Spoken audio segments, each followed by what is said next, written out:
حضرت ام سلمہ رضی اللہ تعالیٰ عنہ جو کہ وائف ہیں، بعد میں بنی ہیں. پہلے یہ جو ابو سلمہ اور ام سلمہ نا، یہ ان دونوں کا بڑا آئیڈیل کپل ہوتا تھا. یہ صحابہ اور صحابی تھے. ہجرت کر کے ان کے شوہر جو تھے نا، وہ پہلے ہجرت کر کے چلے گئے تھے مدینہ. پھر ان کو روک لیا تھا سسرالیوں نے، میکے والوں نے، ان کے بچے کو بھی چھین لیا تھا.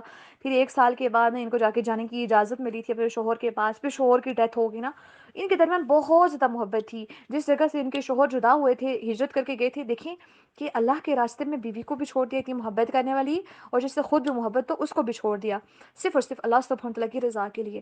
اب وہاں پہ نا پورا سال 1 سال اسی جگہ پہ بیٹھ کے روتی ہوتی تھیں. پھر ان کے ایک کزن نے دیکھا، پھر انہیں جا کے اپنے خاندان میں بات کی. پھر ان کو اجازت ملی تھی ام سلمہ رضی اللہ تعالیٰ عنہا کو. پھر جب گئیں تو ان کے شوہر کی وفات ہو گئی، تو کہتی ہیں کہ میں نا جب میرے شوہر کی ڈیتھ ہوئی ابو سلمہ کی، تو ام سلمہ ان کا نام نہیں ہے، ام سلمہ سلمہ کی ماں، ٹھیک ہے. تو اب یہ کہتی ہیں کہ میں نا یہ سوچا کرتی تھی کہ نبی کریم صلی اللہ علیہ وسلم نے مجھے یہ دعا بتائی کہ آپ یہ پڑھو، انا للہ و انا الیہ راجعون اللہم اجرنی فی مصیبتی و اخلف لی خیرا منہا.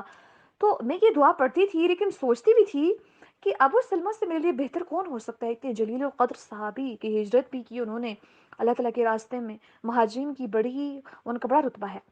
تو لیکن میں ساتھ ساتھ میں سوچتی بھی تھی، لیکن دعا لازمی پڑتی تھی، یہ دعا پڑتی تھی. اور یقین بھی تھا کہ نبی اکرم صلی اللہ علیہ وسلم نے بتائی ہے تو بالکل ٹھیک بھی ہوگی.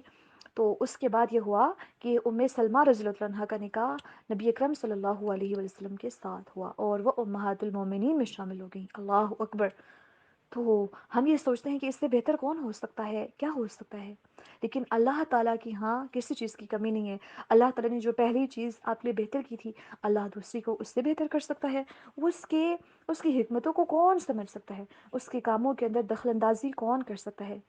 نو ون.